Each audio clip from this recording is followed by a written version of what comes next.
আলাইকুম। আশা করি সবাই ভালো আছেন। যে যেখান থেকে আমার আজকের ভিডিওটা দেখতেছেন সবাই সুস্থ আছেন এবং নিরাপদে আছেন।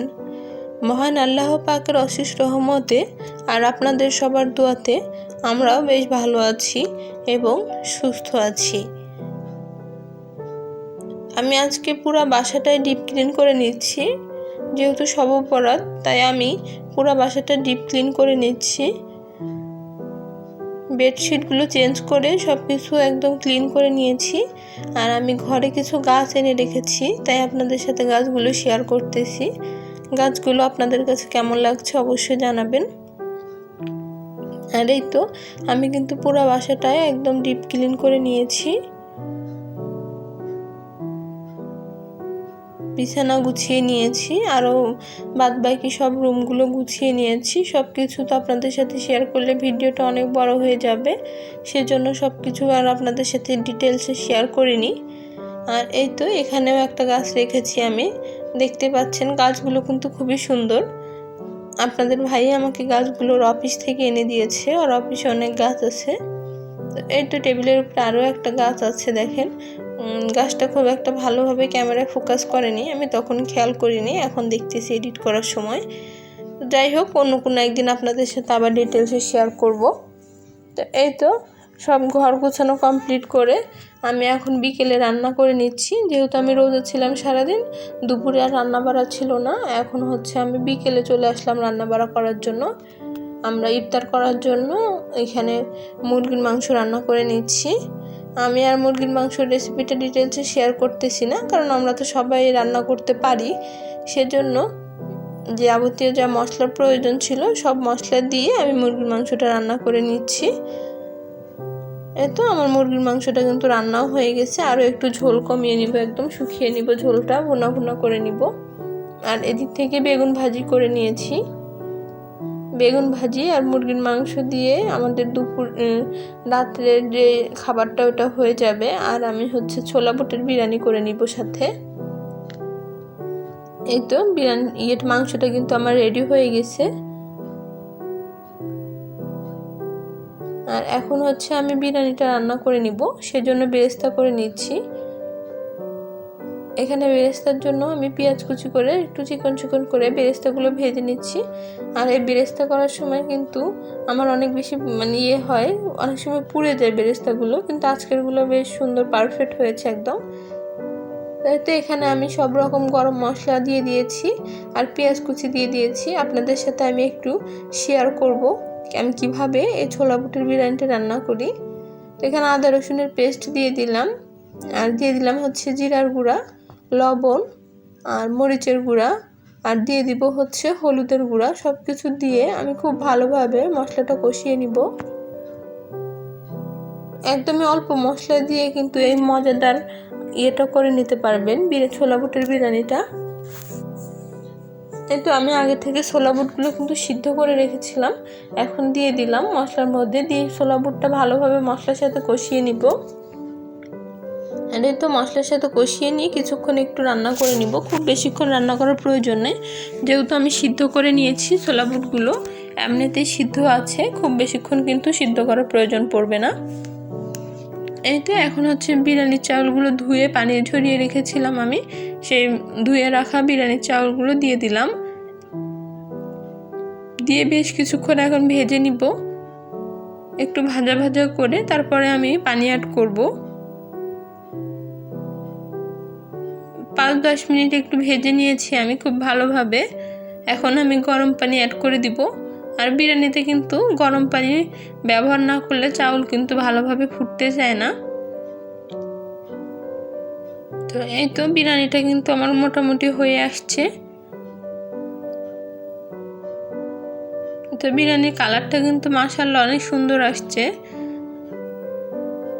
এখন হচ্ছে বিরিয়ানিতে আমি পানি দিয়ে দিয়েছিলাম, পানিটাও শুকিয়ে আসছে। এখন আমি কিছু কাঁচামরিচ আর একটু বেরেস্তা দিয়ে গুছিয়ে ঢেকে রাখবো কিছুক্ষণ।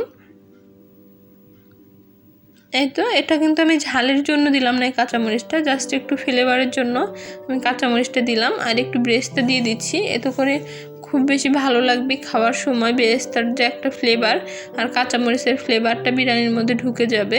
এখন আমি একটা ঢাকনা দিয়ে ঢেকে রাখবো, খাবার আগে সার্ভ করে নিব। আর এখানে দুধ জাল করে নিচ্ছি একটু। আমি একটা মালাই পুডিং বানাবো, এখন জাল করে রাখতেছি। আমি তারপরে বানিয়ে নিব, নাস্তার পরে আমি ইফতার করে ডিনার করে তারপরে বানিয়ে নিব। এই তো বিরিয়ানি, আর এখানে সালাদ নিয়ে নিয়েছি, আর মাংস আর তো ছিল। আর এখানে আপনাদের ভাই আমাকে 2টা কাবাব আর 2টা পুরি, সালাদ, টক এগুলো এনে দিয়েছিল। তো এখন খাওয়া দাওয়া ইফতার সব কিছু শেষ করে এখন আমি একটু ক্যারামেল করে নিলাম। ক্যারামেলটা করার জন্য আমি এখানে টোটালে দিয়েছিলাম 6 চামচ চিনি। আমি এখানে 1 কেজি দুধকে জাল করে হাফ লিটারের মতো করে নিয়েছি। আর এখানে আমি দিয়ে দিয়েছি 6 চামচ চিনি, আর পুডিংয়ের মধ্যে দিয়েছি 6 চামচ চিনি, টোটাল 12 চামচ চিনি দিয়েছি। আর ক্যারামেলটা আমি 2 চামচ পানি দিয়ে খুব সুন্দরভাবে ক্যারামেলটা করে নিয়েছি, দেখতে পাচ্ছেন। ক্যারামেলটা কিন্তু পুড়ে গেলে আবার তিতা লাগবে, সেজন্য ক্যারামেলটা কিন্তু খুব ভালোভাবে করে নিতে হবে। আর এই যে দুধের মধ্যে কিন্তু চিনি দেওয়ার পরে দেখবেন যে আঠালো, মানে এই একদম জড়া জড়া পেকে আসবে। তো এখানে ভয় পাওয়ার কিছুই নেই, আস্তে আস্তে নাড়ার পরে কিন্তু দুধের সাথে ক্যারামেলটা কিন্তু একদমই সেট হয়ে যাবে, আর দলা পাকানোগুলো ছেড়ে যাবে। তো এই তো দেখেন আমার দুধটা কিন্তু ফুটে গেছে, আর এখন দেখতে পাচ্ছেন দুধের কালারটা কত সুন্দর আসছে। এই পর্যায়ে আমি আরও 2-3 চামচ পর্যন্ত দিয়ে দিব, গুঁড়া দুধ দিয়ে দিব। এতে করে পুডিংয়ের টেস্টটা কিন্তু আরও বেশি ভালো লাগবে। তো এই তো এখন আমি কিছুক্ষণ মিশিয়ে নিচ্ছি, আর আমার পুডিংটা হতে থাক। আর আমি আমার প্রিয় ভাই আপুদেরকে ছোট্ট একটা কথা মনে করিয়ে দিই, যারা এখনও পর্যন্ত আমার ভিডিওটি কন্টিনিউ করতেছেন, ভিডিওর কোথাও কোনো অংশ যদি একটু হলেও ভালো লাগে তাহলে প্লিজ আমার চ্যানেলটি সাবস্ক্রাইব করে রাখবেন। সাবস্ক্রাইব করে পাশে থাকা বেল আইকনটি প্রেস করে দিবেন। এতে করে আমি ভিডিও ছাড়ার সঙ্গে সঙ্গে আপনারা নোটিফিকেশন পেয়ে যাবেন, এবং যখন খুশি আমার ভিডিওটি কিন্তু দেখে নিতে পারবেন। এই তো এখন আমি একটু আগার পাউডার দিয়ে দিলাম, যেহেতু আমি ডিম দিয়ে করতেছি না পুডিং, সেজন্য সেট হওয়ার জন্য আগার পাউডার দিয়ে দিলাম। আমি ডিমের পুডিংটা একদমই পছন্দ করি না, আর খেতেও পারি না, সেজন্য আমি এই মালাই পুডিংটাই খাই। যারা আমার মতো ডিমের পুডিংটা পছন্দ করেন না, তারা একবার হলেও এই পুডিংটা ট্রাই করে দেখতে পারেন। এই পুডিংটা কিন্তু খেতে অসম্ভব মজাদার হয়। যারা খেয়েছেন তারা তো জানে না, যারা খাননি একবার ট্রাই করে দেখতে পারেন, আশা করি হতাশ হবেন না। তো এই তো আমার পুডিংটা কিন্তু হয়ে গেছে, একদম ঘনত্বটা কেমন হয়েছে আপনাদের দেখিয়ে দিলাম। তো এই তো আমি একটা বাটিতে ঢেলে নিয়েছিলাম, একটু সেট করে নিয়েছি। এখন নর্মাল ফ্রিজে রেখেছিলাম, ঠান্ডা হওয়ার পরে 2-3 ঘন্টা পরে আপনাদের সাথে এখন আমি শেয়ার করতেছি। এখন কিন্তু রাত অনেক, তারপরও আমার ধৈর্য হচ্ছিল না, আমি সঙ্গে সঙ্গে এটাকে 2-3 ঘন্টার পরে আমি এটাকে করে নিলাম, মোল্ড আউট করে নিলাম। আর মোল্ড আউট করার সময় কিন্তু কোনো প্রবলেমই হয় না, দেখতে পাইলেন কত ইজিলি হয়ে গেছে। তো এই তো পুডিংটা কিন্তু দেখতে অনেক সুন্দর হয়েছে। আর পুডিংটা কেমন হয়েছে অবশ্যই জানাবেন আমাকে কমেন্ট বক্সে কমেন্ট করে। তো এই তো এখন পুডিংটা আমি একটা নিয়ে নিচ্ছি খাবার জন্য। এখন যেহেতু রাত অনেক, আমি পুরাটা খাবো না, আমরা হাফ হাফ করে আপনাদের ভাই আর আমি খেয়ে নিব। কারণ আমরা ভরপুর ডিনার করেছি রাত্রে, এরপরে আর ক্ষুধা ছিল না সেরকম একটা, কিন্তু দেখে খেতে ইচ্ছা হলো, তাই একটু হাফ হাফ করে খেয়ে নিচ্ছি আর আপনাদের সাথে একটু শেয়ার করছি। তো এখান থেকে বিদায় নিচ্ছি, সবাই ভালো থাকবেন, সুস্থ থাকবেন, আল্লাহ হাফেজ।